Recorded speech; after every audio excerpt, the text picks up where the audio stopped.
দীর্ঘ প্রায় আড়াই দশক পর দিল্লিতে সরকার গড়ল বিজেপি। দিল্লিতে বিজেপি সরকার, দিল্লির মুখ্যমন্ত্রী রেখা গুপ্তার শপথ। দিল্লির চতুর্থ মহিলা মুখ্যমন্ত্রী রেখা গুপ্তা সহ 6 মন্ত্রীর শপথ গ্রহণ।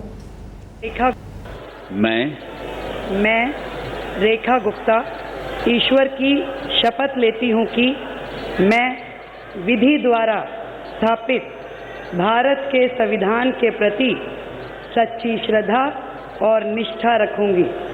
मैं भारत की प्रभुता और अखंडता अक्षुण्ण रखूंगी।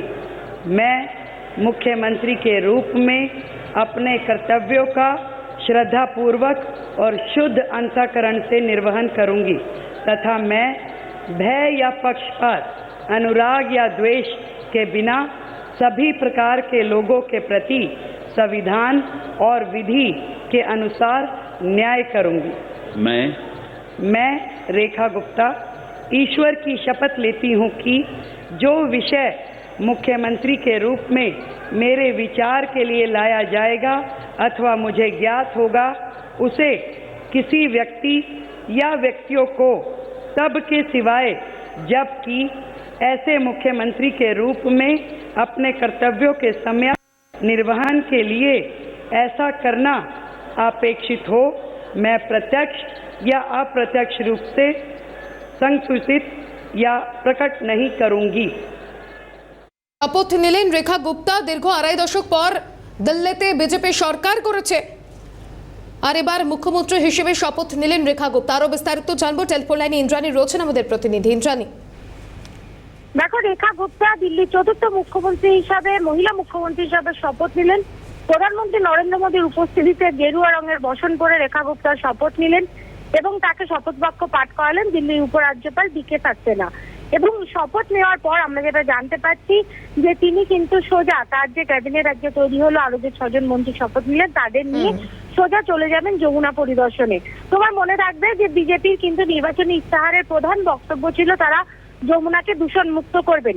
এবং শুধু প্রি পোল নয়, পোস্ট পোলেও যখন প্রধানমন্ত্রী নরেন্দ্র মোদী বক্তব্য রেখেছেন, যেদিনকে বিপুল বিজয়ের পরে তিনি দিল্লিবাসীকে সম্ভাষণ করেছিলেন, সেদিনকেও কিন্তু যমুনা মাতা কি জয় বলেই তিনি তার বক্তব্য শুরু করেছিলেন এবং তার বক্তব্যে ঘুরে ফিরে এসেছে বারে বারে যমুনা দূষণ প্রসঙ্গ এবং যমুনাকে দূষণ মুক্ত করার প্রসঙ্গ।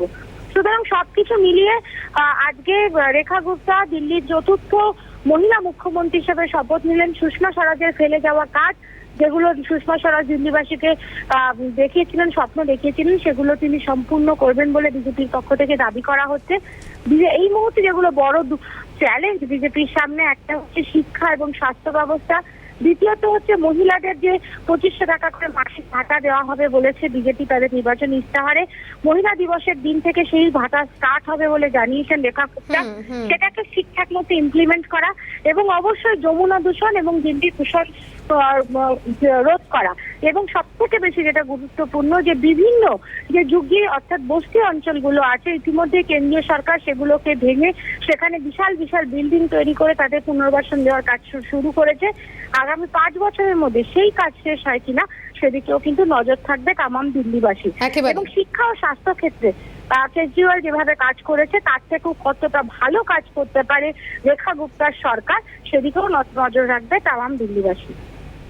বেশ, অনেক ধন্যবাদ জানাবো ইন্দ্রাণী। দীর্ঘ আড়াই দশক পর দিল্লিতে সরকার গড়ল বিজেপি। 27 বছর পর সরকার গড়ল, মুখ্যমন্ত্রী হিসেবে শপথ নিলেন রেখা গুপ্তা। এরপর যমুনা পরিদর্শন মুখ্যমন্ত্রীর, এমনটাই তথ্য উঠে আসছে।